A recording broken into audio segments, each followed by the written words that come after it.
Hi class, you're going to need 3 things today. A pencil, science journal open to a fresh page, make sure the date is on the top, and then you'll need colored pencils or crayons for our activity today. Yesterday we spoke about Earth systems. We have 4 systems here on Earth. Today we're going to talk about how those systems interact with one another. If you'll turn and talk to your table, see if you can name all 4 of those Earth systems, and give an example of something that's in each of those Earth systems. Go ahead. Alright, who can name 1? Perfect. 1 more. Great, we got them all.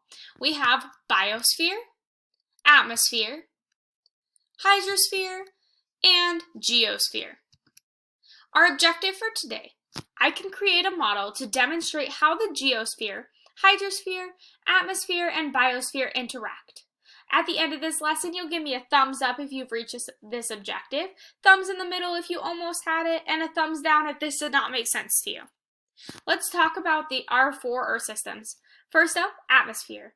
The atmosphere includes all of the gases on the planet. There are 5 layers in our atmosphere. We have a biosphere. Our biosphere includes all of the living plants and animals on Earth. Hydrosphere includes all of the water on Earth. And our geosphere includes the non-living components that make up the land on the Earth. This is what your model is going to look like. We are going to model the hydrosphere, geosphere, atmosphere, and biosphere and how they interact. You'll notice on the 4 corners I have labeled each of the 4 systems. Here you will need to label as well. You also need to provide me with a definition and an example.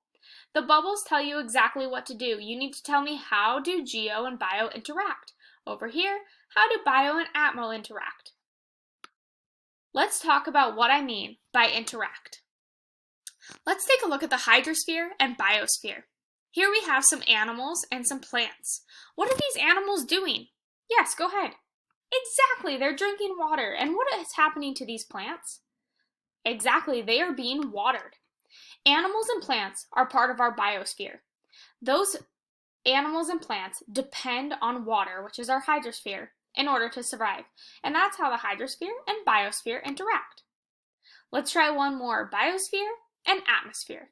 Here are some seeds. When the wind blows, what's going to happen to these seeds? Yes, go ahead.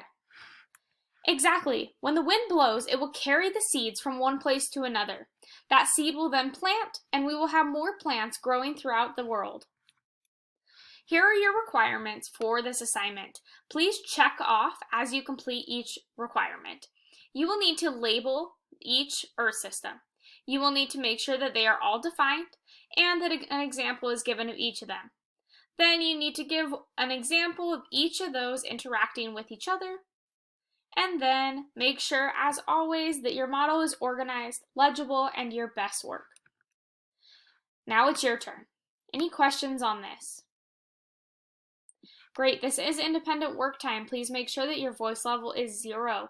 If you have a question, please feel free to raise your hand. I'm more than happy to help you. And of course, as always, you can use your notes. If I could have 2 people pass these papers out, you have your checklist and your model. Thank you. At this point, students will now work independently to complete their model. Then the class will come back together and we'll discuss the examples that they came up with, and I'll go over the remaining examples that are included in this slide.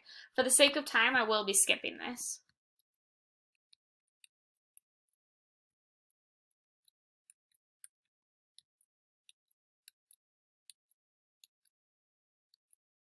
Alright students, have we met our objective for today? Our objective today was I can create a model to demonstrate how the geosphere, hydrosphere, atmosphere, and biosphere interact. If you have met this objective, give me a thumbs up. If you have not quite met this objective but you were close, give me a thumbs in the middle. And if you did not reach this objective today, give me a thumbs down. Ready on 3. 1, 2, 3. Great, thank you. You can put your hands down. This assignment is due tomorrow. Please make sure that you get this written down in your planner. Use your checklist to make sure that you've reached all of your requirements, and I will see you tomorrow.